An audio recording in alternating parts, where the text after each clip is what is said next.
Assalamualaikum warahmatullahi wabarakatuh. Pada video kali ini saya akan membahas mengenai zakat mal. Sebelum membahas mengenai zakat mal, perlu diketahui terlebih dahulu mengenai definisi zakat itu sendiri. Zakat merupakan harta tertentu yang dikeluarkan apabila telah mencapai syarat yang diatur sesuai aturan agama. Setelah mengetahui definisi dari zakat, selanjutnya kita akan membahas mengenai zakat mal. Apa itu zakat mal? Zakat mal berasal dari kata bahasa Arab yang memiliki arti harta atau kekayaan. Al-amwal, jamak dari kata mal, adalah segala hal yang diinginkan manusia untuk disimpan dan dimiliki. Dalam ajaran Islam, harta merupakan sesuatu yang boleh atau dapat dimiliki dan digunakan atau dimanfaatkan sesuai kebutuhannya.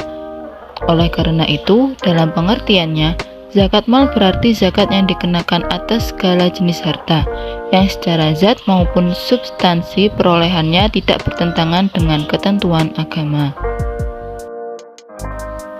Adapun syarat harta yang terkena kewajiban zakat mal yaitu sebagai berikut.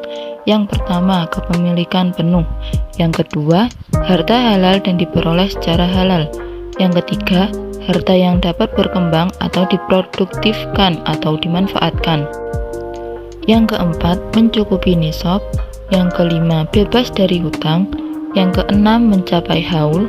Dan yang ketujuh, atau dapat ditunaikan saat panen.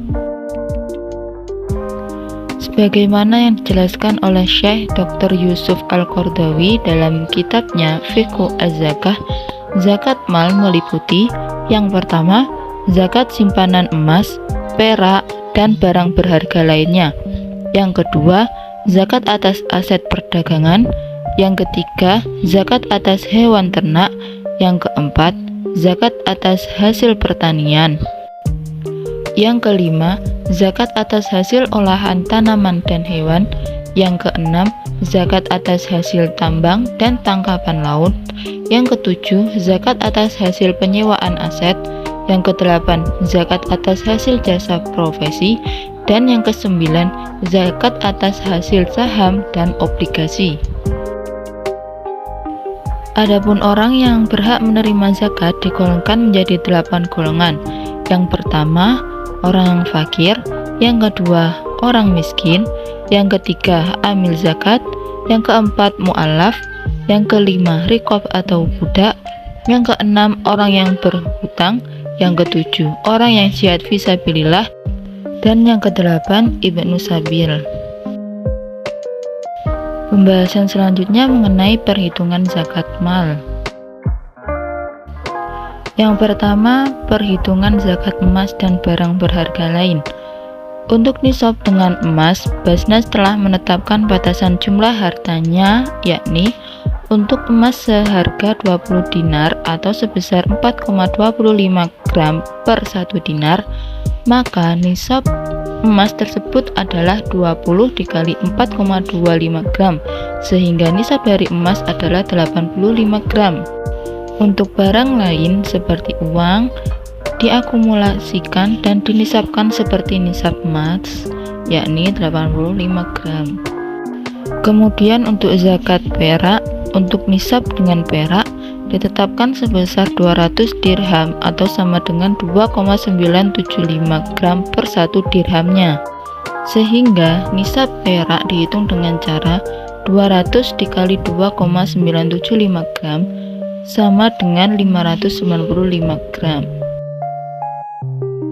Perhitungan selanjutnya mengenai zakat hasil perdagangan. Zakat perdagangan mencakup semua aktivitas bisnis yang mengandung komoditas perdagangan seperti pertokoan, baik grosir maupun retail.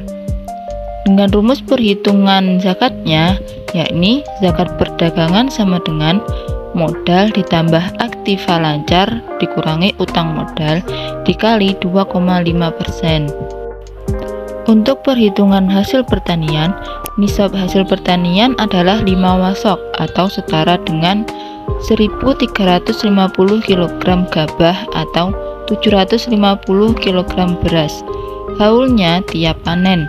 Apabila hasil pertanian termasuk makanan pokok seperti beras, jagung, gandum, kurma, dan lain-lain, maka nisabnya adalah 750 kg dari hasil pertanian tersebut. Kadar zakat untuk hasil pertanian apabila diairi dengan air hujan atau sungai atau mata air, maka zakatnya 10%, dan apabila diairi dengan cara disiram atau irigasi, atau dalam kata lain ada biaya tambahan, maka zakatnya 5%. Perhitungan zakat selanjutnya yakni zakat hasil tambang. Zakat barang tambang mencakup semua jenis baik padat maupun cair. Zakat rikas atau barang temuan dan barang tambang tidak mensyaratkan nisab dan haul. Tarif zakat rikas 20% dan zakat barang tambang 2,5%, kecuali ada kemiripan. Untuk zakat hasil tangkapan laut, jika seorang nelayan atau perusahaan pengolah hasil laut menangkap ikan kemudian hasil tersebut dijual, maka dia wajib mengeluarkan zakat seperti zakat niaga, yaitu 2,5%. Demikian itu bila hasilnya telah sampai senisab seperti nisabnya mata uang. Perhitungan selanjutnya mengenai zakat hasil penyewaan aset. Zakat hasil penyewaan aset oleh para ulama kontemporer dianalogikan ke dalam zakat tanaman, yaitu setara dengan 520 kg beras. Dihitung dari keuntungan atau pemasukan dari penyewaan aset. Dibayarkan bukan berdasarkan perputaran tahun, tetapi setiap panen, yaitu sama saja setiap ada pemasukan. Besar zakat yang harus dikeluarkan adalah 5% untuk pemasukan kotor atau 10% untuk pemasukan bersih. Selanjutnya perhitungan zakat penghasilan atau profesi. Zakat penghasilan atau yang dikenal juga sebagai zakat profesi adalah bagian dari zakat mal yang wajib dikeluarkan atas harta yang berasal dari pendapatan atau penghasilan rutin dari pekerjaan yang tidak melanggar syariah. Nisab zakat penghasilan sebesar 85 gram emas per tahun. Kadar zakat penghasilan adalah 2,5%. Perhitungan zakat selanjutnya ialah zakat hasil saham dan obligasi. Nisab zakat saham sama nilainya dengan nisab zakat mal, yaitu setara dengan 85 gram emas dengan kadar zakat 2,5% dan sudah mencapai 1 tahun atau telah mencapai haul. Perhitungannya dengan cara 2,5% dikali capital gain dan dividen, atau nominal zakat dalam rupiahnya harga pasar per lembar dikali 100 lembar. Perhitungan zakat yang terakhir yakni zakat hasil ternak.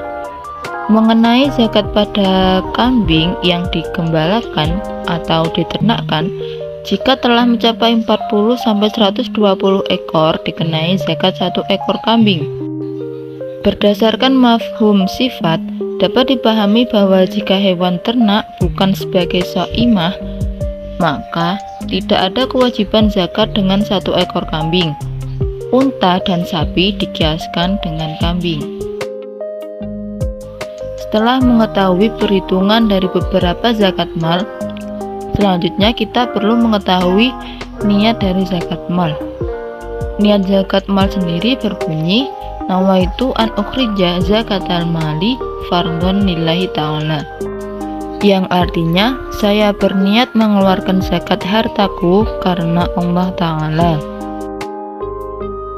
Adapun doa menerima zakat mal berbunyi, ajarakallahu fima a'tait wa baraka fima abqait wa ja'alahu laka tahuron, yang artinya semoga Allah memberikan pahala kepadamu pada barang yang engkau berikan atau zakatkan, dan semoga Allah memberkahimu dalam harta-harta yang masih engkau sisakan, dan semoga pula menjadikannya sebagai pembersih dosa bagimu. Itu tadi pembahasan mengenai zakat mal dari definisi zakat, kemudian pembahasan mengenai zakat mal sendiri, perhitungannya, kemudian ada niatnya juga, serta doa menerima zakat mal. Dan apabila dalam pembahasan mengenai zakat mal ini terdapat kekurangan atau kesalahan dalam penyampaian saya, mohon dimaafkan.